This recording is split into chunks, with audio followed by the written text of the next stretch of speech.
ನಮಸ್ಕಾರ. ರಿವ್ಯೂ ಚಾನಲ್ಗೆ ಸ್ವಾಗತ. ನಾನು ಸೌಖ್ಯ ಗಾಂವ್ಕರ್. ಎಲೆಕ್ಷನ್ಗೆ ಕರ್ನಾಟಕದಿಂದ ಫಂಡ್ ಕಳಿಸ್ಕೊಟ್ರ ಮುಖ್ಯಮಂತ್ರಿ ಸಿದ್ದರಾಮಯ್ಯ ವಿರುದ್ಧ ಈಗ ಭಾರಿ ಆಕ್ರೋಶ ಸಿಡಿದಿದೆ. CM ಕುರ್ಚಿ ಉಳಿಸ್ಕೊಳ್ಳೋದಕ್ಕೆ ಹಿಂಗೂ ಮಾಡ್ತಾರ ಅನ್ನುವಂಥ ಒಂದು ಬೇಸರ ರಾಜ್ಯದಲ್ಲಿ ಆವರಿಸ್ಕೊಂಡಿರೋದು. ರಾಜ್ಯದ ಜನ ನೋಡಲೇಬೇಕಾಗಿರೋ ವಿಚಾರ ಇದು. ನೋಡಿ, ಯೋಚನೆ ಮಾಡಿ ಅಂತ BJP ಕೂಡ ಇದನ್ನು ಈಗ ಅಸ್ತ್ರವನ್ನಾಗಿಸ್ಕೊಂಡಿರೋದು. ಹಾಗಾದರೆ ಸಿದ್ದರಾಮಯ್ಯನವರು ಏನು ಮಾಡಿದ್ದಾರೆ? ಸಿದ್ದರಾಮಯ್ಯ ಸರ್ಕಾರ ಅಂಥದ್ದು ಏನು ಮಾಡಿದೆ? ಕನ್ನಡಿಗರಿಗೆ ಇದಕ್ಕಿಂತಲೂ ಅನ್ಯಾಯ ಮಾಡೋಕ್ಕೆ ಸಾಧ್ಯನಾ? ಇಷ್ಟು ದೊಡ್ಡ ಬಹುಮತ ಕೊಟ್ಟಂಥ ರಾಜ್ಯದ ಜನಕ್ಕೆ ಅನ್ನುವಂಥ ಆಕ್ರೋಶ ಸಿಡಿದಿರೋದು. ಡೀಟೇಲ್ಸ್ ಇರ್ತಾ ಹೋಗ್ತೀವಿ. ಮಿಸ್ ಮಾಡಿದ್ರೆ ನಮ್ಮ ಚಾನಲ್ನ ಸಬ್ಸ್ಕ್ರೈಬ್ ಮಾಡಿ, ನಿಮ್ಮ ಅಭಿಪ್ರಾಯ ಕಮೆಂಟ್ ಮಾಡಿ ತಿಳಿಸಿ. ವೀಕ್ಷಕರೇ, ನಮ್ಮ ರಾಜ್ಯದಲ್ಲಿ ಬೇಕಾದಷ್ಟು ಸಮಸ್ಯೆಗಳಿವೆ ಅಲ್ವಾ? ನಮ್ಮ ರಾಜ್ಯದಲ್ಲಿ ಅಭಿವೃದ್ಧಿ ಆಗ್ತಿಲ್ಲ, ನಮ್ಮ ರಾಜ್ಯದಲ್ಲಿ ಅನುದಾನ ಇಲ್ಲ, ನಮ್ಮ ರಾಜ್ಯದಲ್ಲಿ ಗ್ಯಾರಂಟಿ ಎಫೆಕ್ಟು ತುಂಬ ಕಷ್ಟ ಆಗಿದೆ, ಗ್ಯಾರಂಟಿನೂ ಕರೆಕ್ಟಾಗಿ ಬರ್ತಿಲ್ಲ. ಇಷ್ಟೆಲ್ಲ ಸಮಸ್ಯೆ ಇರುವಾಗ ಮುಖ್ಯಮಂತ್ರಿ ಸಿದ್ದರಾಮಯ್ಯನವರು ಮಾಡಿದ್ದೇನು? ರಾಜ್ಯದ ಜನಕ್ಕೆ ಮಹಾದ್ರೋಹ ಬಗೆದ್ರ ಮುಖ್ಯಮಂತ್ರಿ ಸಿದ್ದರಾಮಯ್ಯನವರು. ಈಗ ಇಂಥದ್ದೇ ಒಂದು ವಿಚಾರ ಜೋರು ಚರ್ಚೆಯಲ್ಲಿದೆ ನೋಡಿ. BJP ಈ ಪ್ರಶ್ನೆ ಕೇಳ್ತಿದೆ, ರಾಜ್ಯದ ಜನ ಪ್ರಶ್ನೆ ಕೇಳ್ತಿದ್ದಾರೆ. ರಾಜ್ಯದಲ್ಲಿ ಕೊಡೋದಾದರೆ ರೈತರ ಸಮಸ್ಯೆ ಇದೆ. ಅತಿಥಿ ಶಿಕ್ಷಕರಿಗೆ ದುಡ್ಡು ಕೊಡಿ, ಅವ್ರ ಸಂಬಳ. ಅಂಗನವಾಡಿ ಕಾರ್ಯಕರ್ತೆಯರು, ನೇರುಗಂಟಿಗಳಿಗೆ ಸಂಬಳ, ಇದು ಯಾವುದೂ ಇಲ್ಲ. ಎಷ್ಟೋ ಮಕ್ಕಳು ಸ್ಕಾಲರ್ಶಿಪ್ ಭಾಗ್ಯ ಕೈ ಕೊಟ್ಟಿದೆ. ಗ್ಯಾರಂಟಿಗಳನ್ನು ಎಗರಿಸಿ ಸಾವಿರ ಕೋಟಿ ಉಳಿಸ್ಕೊಂಡಿದ್ದಾರೆ. ಆದರೆ ಕೇರಳಕ್ಕೆ ಕನ್ನಡಿಗರ ತೆರಿಗೆಯ ದುಡ್ಡು ಕೇರಳಕ್ಕೆ ಹೋಗಿದೆ ಅನ್ನುವಂಥ ಆಕ್ರೋಶ ಈಗ ಎದ್ದಿರೋದು. ಅದು ಎಲೆಕ್ಷನ್ ಟೈಮಿಂಗ್ಸ್ ನೋಡಿ. ಅಲ್ಲಿ ಎಲೆಕ್ಷನ್ ಪ್ರಚಾರ ಕಾರ್ಯ ಭರ್ಜರಿಯಾಗಿ ನಡೀತಿರೋ ಹೊತ್ತಲ್ಲಿ ಕರ್ನಾಟಕದಿಂದ ಕೋಟಿ ರೂಪಾಯಿ ಕಳಿಸ್ಕೊಡುತ್ತೆ ಸರ್ಕಾರ ಅಂದರೆ ಏನು ವಿಷಯ? ಇದರಲ್ಲಿ ಏನಿದೆ ಅಂಥದ್ದು ಅನ್ನೋದು ಬಂದೇ ಬರುತ್ತಲ್ವ. ಅನುದಾನ ಅನ್ನೋ ಹೆಸರಲ್ಲಿ ಎಲೆಕ್ಷನ್ ಟೈಮಲ್ಲೇ ಹೋಗುತ್ತೆ ದುಡ್ಡು. ಬೇರೆ ಟೈಮಲ್ಲಿ ಹೋದರೆ ಹೈಕಮಾಂಡ್ ಮೆಚ್ಚಿಸೋಕೆ ಕಳಿಸಿದ್ದಾರೆ ಅಂತಾದರೂ ಚರ್ಚೆ ಆಗ್ತಿತ್ತು. ಬಟ್ ಎಲೆಕ್ಷನ್ ಟೈಮಲ್ಲಿ ಹೋಗಿದೆ ಅಂದರೆ ಪ್ರಚಾರಕ್ಕೆ ಇಲ್ಲಿಂದ ಫಂಡ್ ಮಾಡ್ತಿದ್ದಾರಾ ಅನುದಾನದ ಹೆಸರಲ್ಲಿ ಅನ್ನೋ ಪ್ರಶ್ನೆ ಈಗ ಎದ್ದಿದೆ. ಭೂಕುಸಿತ ಸಂತ್ರಸ್ತರಿಗೆ 10 ಕೋಟಿ ರೂಪಾಯಿ ಹೆಚ್ಚುವರಿ ಅನುದಾನವನ್ನು ಕನ್ನಡಿಗರಿಗೆ ದ್ರೋಹ ಬಗೆದು ಸಿದ್ದರಾಮಯ್ಯನವರು ಕೊಟ್ಟಿದ್ದಾರೆ ಅನ್ನೋದು ಆಕ್ರೋಶ. ಈಗ ಭೂಕುಸಿತ ಸಂತ್ರಸ್ತರಿಗೆ ಮೊದಲು 10 ಕೋಟಿ ಕೊಟ್ಟಿತ್ತು ರಾಜ್ಯ ಸರ್ಕಾರ. ಆಗಲೇ ಆಕ್ರೋಶ ಎದ್ದಿತ್ತು. ಕರ್ನಾಟಕದಲ್ಲಿ ಎಷ್ಟೊಂದು ಭೂಕುಸಿತ ಆಗಿದೆ, ನೆರೆ ಹಾವಳಿ ಆಗಿದೆ. ಮಳೆ ಬಂದು ಉತ್ತರ ಕರ್ನಾಟಕ ಭಾಗದಲ್ಲಿ ಆಗಬಾರ್ದಾಗಿದೆ. ನೆರೆ ಬರೆ ಅಂದ್ಕೊಂಡು ಪಾಪ ನಮ್ಮ ಜನಕ್ಕೆ ಇದನ್ನು ನೋಡಿ ಸಾಕಾಗಿದೆ. ರಾಜ್ಯ ಸರ್ಕಾರ ಎಷ್ಟು ಜನಕ್ಕೆ ಮನೆ ಕಟ್ಟಿಸ್ಕೊಟ್ಟಿದೆ, ಎಷ್ಟು ಜನಕ್ಕೆ ಪುನರ್ವಸತಿ ಕಲ್ಪಿಸ್ಕೊಟ್ಟಿದೆ. ಕರ್ನಾಟಕದಲ್ಲಿ ವಸತಿ ಇಲ್ಲದವ್ರನ್ನ ತೋರಿಸ್ಬೇಕಾ? ಖಂಡಿತ ನಾವೇ ಕರ್ಕೊಂಡು ಹೋಗಿ ಅವರ ಎಲ್ಲ ಕಷ್ಟ ನಷ್ಟಗಳನ್ನು ಮುಖ್ಯಮಂತ್ರಿಗಳಿಗೆ ಅರ್ಥ ಮಾಡಿಸ್ಬಹುದು.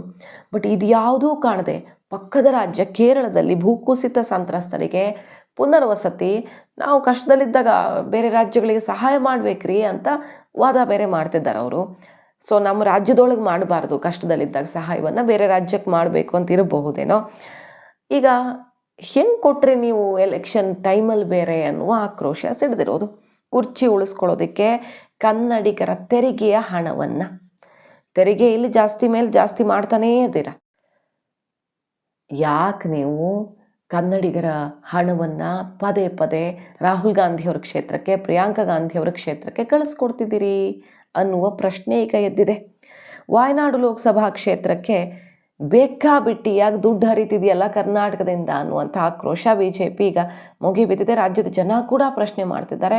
ಸಂಕಷ್ಟ ಇಲ್ಲೇ ಇರುವಾಗ ಅಲ್ಲಿಗೆ ಹೆಂಗೆ ದುಡ್ಡು ಹೋಗ್ತಿದೆ ಅನುದಾನ? ಅದು ಒಂದು ಸಲ ಅಲ್ಲ, 2 ಸಲ. ಆಗ 10 ಕೋಟಿ, ಈಗ ಮತ್ತೆ 10 ಕೋಟಿ. ಮುಖ್ಯಮಂತ್ರಿ ಸಿದ್ದರಾಮಯ್ಯನವರೇ, ನಿಮ್ಮ ಉದಾರವಾದವನ್ನು ಮೊದಲು ಬಾಕಿ ಹಣ ಸಿಗದೆ ಸಂಕಷ್ಟಕ್ಕೆ ಸಿಕ್ಕಾಕ್ಕೊಂಡಿರೋ ಗುತ್ತಿಗೆದಾರರ ಮೇಲೆ ತೋರಿಸಿ. ಪ್ರೊಟೆಸ್ಟ್ ಆಯಿತು. ಗುತ್ತಿಗೆದಾರರ ಫ್ಯಾಮಿಲಿಗಳು ಕಣ್ಣೀರಲ್ಲಿ ಕೈ ತೊಳಿತಿದ್ದಾರೆ, ಆತ್ಮಹತ್ಯೆ ಮಾಡ್ಕೊಳ್ತೀನಿ ಅಂತಿದ್ದಾರೆ. ಅವ್ರ ಕಥೆ ಕೇಳೋರಿಲ್ಲ. ದೊಡ್ಡ ಕಾಂಟ್ರಾಕ್ಟರ್ ಬಿಟ್ಟಾಕಿ ಸಣ್ಣವರು ಇರ್ತಾರೆ ಕಾಂಟ್ರಾಕ್ಟರ್ಸ್ ಅಂದರೆ, ಅವ್ರ ಕಥೆ ಕೇಳೋರಿಲ್ಲ. ಅಕಾಲಿಕ ಮಳೆಗೆ ಬೆಳೆ ಕಳ್ಕೊಂಡು ಆರ್ಥಿಕ ಸಮಸ್ಯೆಗೆ ಸಿಲುಕಿರೋ ರಾಜ್ಯದ ಅನ್ನದಾತರಿಗೆ ಕಷ್ಟವೇ ಇಲ್ಲ. ಆದರೆ ಇವ್ರ ಕಡೆ ಎಲ್ಲೂ ನೋಡಿದೆ ಕೇರಳದ ವಾಯನಾಡಲ್ಲಿ ಭೂಕುಸಿತ ಸಂತ್ರಸ್ತರಿಗೆ ಯಾವಾಗ ಹೇಳಿ ಬೇರೆಯವ್ರಿಗೆ ಸಹಾಯ ಮಾಡೋದು? ನಮ್ಮನೆ ಮಕ್ಕಳು ಊಟ ಮಾಡಿದಾಗ, ನಮ್ಮನೆ ಮಕ್ಕಳು ಹೊಟ್ಟೆ ತಣ್ಣೀರು ಬಟ್ಟೆ ಹಾಕಿ ಪಕ್ಕದ ಮನೆಯವ್ರಿಗೆ ನೀವು ಮೃಷ್ಟಾನ್ನ ಬಡಿಸೋಕೆ ಹೋಗ್ತೀರಾ ಅಂದರೆ ಇದು ನ್ಯಾಯ ಅಂತ ಯಾರಾದರೂ ಹೇಳಕ್ಕೆ ಸಾಧ್ಯನಾ ಅನ್ನೋದೇ ಈಗ ಸಿಡಿದಿರುವಂಥ ಆಕ್ರೋಶ. ಮುಖ್ಯಮಂತ್ರಿಗಳೇ, ಏನಿದು ನಿಮ್ಮ ನಡೆ?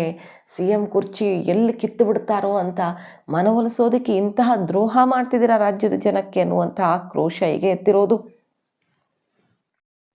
ಈಗ ಬಿಜೆಪಿ ಅದನ್ನೇ ಹೇಳ್ತಾ ಇದೆ, ಕೇರಳಂನ ಮುಖ್ಯಮಂತ್ರಿ ಶ್ರೀ ಸಿದ್ದರಾಮಯ್ಯನವರಿಗೆ ಜಯವಾಗಲಿ ಅಂತ. ಕೇರಳಂ ರಾಜ್ಯದ ವಾಯನಾಡು ಲೋಕಸಭಾ ಕ್ಷೇತ್ರಕ್ಕೆ ಹೆಚ್ಚುವರಿ ವಿಶೇಷ ಅನುದಾನವನ್ನು ಕೊಟ್ಟ ಕೇರಳಂನ ಮುಖ್ಯಮಂತ್ರಿ ಸಿದ್ದರಾಮಯ್ಯನವರು ಅಂತ ಹೇಳ್ತಿದ್ದಾರೆ. ಬಿಕಾಸ್ ಕರ್ನಾಟಕದ ಸಮಸ್ಯೆ ಇಷ್ಟು ಹರ್ಕೊಂಡು ಬೀಳ್ತಿರೋವಾಗ ಕೇರಳಂಗೆ ಹೋಗ್ತಿದ್ದೆ ನಮ್ಮ ದುಡ್ಡು ಅಂದರೆ ಸುಮ್ಮನಿರಕ್ಕಾಗಲ್ವಲ್ಲ, ಕೇಳ್ತಾರೆ. ಈ ನಿಮ್ಮ ಹೃದಯ ವೈಶಾಲ್ಯ ಇರುವ ಸಂವೇದನಾಶೀಲ ಮುಖ್ಯಮಂತ್ರಿಗಳು ಕರ್ನಾಟಕದಲ್ಲೂ ಇದ್ದಿದ್ರೆ ಕೇರಳಂ ಸಿದ್ದರಾಮಯ್ಯನವ್ರ ರೀತಿಯಲ್ಲಿ ಅಂತ ಹೇಳುವ ಮೂಲಕ ಇವರು ನಮ್ಮ ರಾಜ್ಯದ ಮುಖ್ಯಮಂತ್ರಿ ಅಂತೂ ಅಲ್ಲ, ಕೇರಳಂ ಮುಖ್ಯಮಂತ್ರಿ ಅಂತ ಮುಗಿಬಿದ್ದಿರೋದು.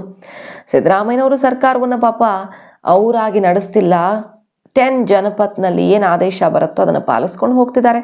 ಕೇರಳದ ವಾಯನಾಡು ಸಂತ್ರಸ್ತರಿಗೆ 10 ಕೋಟಿ ರೂಪಾಯಿ ಹೆಚ್ಚುವರಿಯಾಗಿ ಬೇರೆ ಕೊಡ್ತಿದ್ದಾರೆ. ಅಂದರೆ ಇದು ಎಲೆಕ್ಷನ್ ಟೈಮಲ್ಲೇ ಕೊಡೋದು ಅಂತ ಮೇಲಿಂದಲೇ ಬಂದಿರುವ ಆದೇಶ ಸಹಜವಾಗಿ ಅಂತ BJP ಈಗ ಬ್ರಹ್ಮಾಸ್ತ್ರ ಎತ್ತಿರೋದು.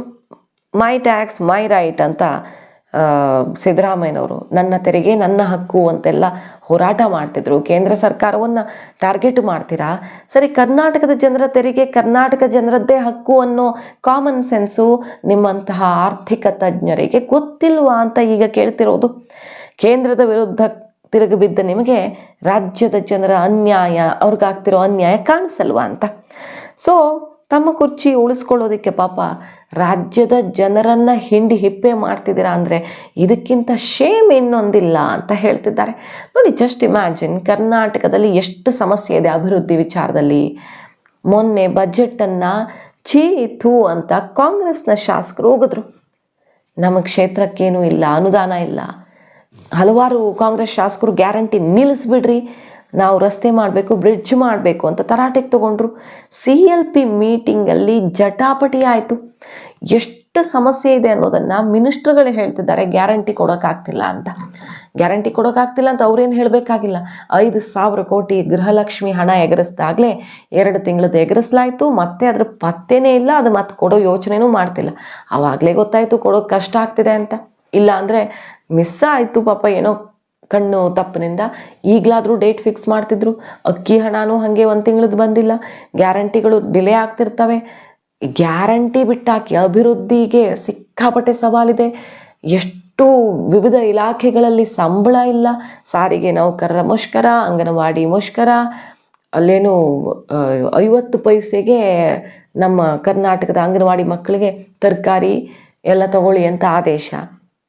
ಪಕ್ಕದ ವಾಯನಾಡಿಗೆ 10 ಕೋಟಿ ಕೊಡೋದನ್ನು ಬೇರೆ ಯಾರಿಗೂ ಬೇಡ ರೀ, ನಮ್ಮ ಅಂಗನವಾಡಿ ಮಕ್ಕಳಿಗೆ ಊಟ ಮಾಡೋಕ್ಕೆ ಕೊಟ್ಟಿದ್ರೆ ಇಷ್ಟೆಲ್ಲ ಖರ್ಚಾಗಲ್ಲ. ಅದಕ್ಕೆ ನಮ್ಮ ಕಂದಮ್ಮಗಳಿಗೆ, ನಮ್ಮ ರಾಜ್ಯದ ಭವಿಷ್ಯವಾಗಿರುವ ಕನ್ನಡದ ಕಂದಮ್ಮಗಳಿಗೆ ಊಟ ಮಾಡೋಕ್ಕೆ ಕೊಡೋಕೆ ರಾಜ್ಯ ಸರ್ಕಾರ ಹಿಂದೆ ಮುಂದೆ ಕೊಡುತ್ತೆ. 50 ಪೈಸೆಲಿ ಅವ್ರು ಊಟ ಮ್ಯಾನೇಜ್ ಆಗಬೇಕು, ಬಟ್ ಪಕ್ಕದ ರಾಜ್ಯಕ್ಕೆ ಹೋಗುತ್ತೆ. ಅಂದರೆ ಇದನ್ನು ಇಷ್ಟು ದೊಡ್ಡ ಬಹುಮತ ಕೊಟ್ಟು ಗೆಲ್ಲಿಸಿದಂಥ ಕರ್ನಾಟಕದ ಜನ ಅರ್ಗಿಸ್ಕೊಳ್ಳೋಕೆ ಸಾಧ್ಯನಾ? ಅಕ್ಸೆಪ್ಟ್ ಮಾಡ್ಕೊಳ್ಳೋಕೆ ಸಾಧ್ಯನಾ? ನ್ಯಾಯನಾ ಇದು? ಹೊಟ್ಟೆ ತುಂಬಿದಾಗ ಕೊಡಿ, ನೀವು ಖಂಡಿತ ದಾನ ಮಾಡಬೇಕು, ಸಹಾಯ ಮಾಡಬೇಕು, ಇದು ಮಾನವ ಧರ್ಮ, ನೋ ಡೌಟ್. ನಮ್ಮವರನ್ನು ಉಪವಾಸ ಹಾಕಿ ಮಾಡಿ ಅಂತ ಯಾರೂ ಹೇಳಿಲ್ಲ ಅನ್ನೋದೇ ಈಗ ಸಿಡಿದಿರುವ ಆಕ್ರೋಶ ಸಿದ್ದರಾಮಯ್ಯನವರ ವಿರುದ್ಧ. ಯಾಕೆ ಹಿಂಗಾಗೋದ್ರು ಸಿದ್ದರಾಮಯ್ಯನವರು ಈ ರೀತಿ ಡೆಲ್ಲಿ ಆದೇಶಕ್ಕೆ ತಲೆಬಾಗೋ ರೀತಿಯಲ್ಲಿ? ಹಳೆ ಸಿದ್ದರಾಮಯ್ಯನವರು ಹೌದಾ ಇವರು ಅನ್ನೋ ಮಟ್ಟಿಗೀಗ ಪ್ರಶ್ನೆಗಳು ಎತ್ತಿರೋದು. ಮಾಹಿತಿ ಇಷ್ಟ ಆಗಿದ್ರೆ ಮಿಸ್ ಮಾಡದೆ ನಮ್ಮ ಚಾನಲ್ನ ಸಬ್ಸ್ಕ್ರೈಬ್ ಮಾಡಿ, ನಿಮ್ಮ ಅಭಿಪ್ರಾಯ ಕಮೆಂಟ್ ಮಾಡಿ ತಿಳಿಸಿ. Thank you.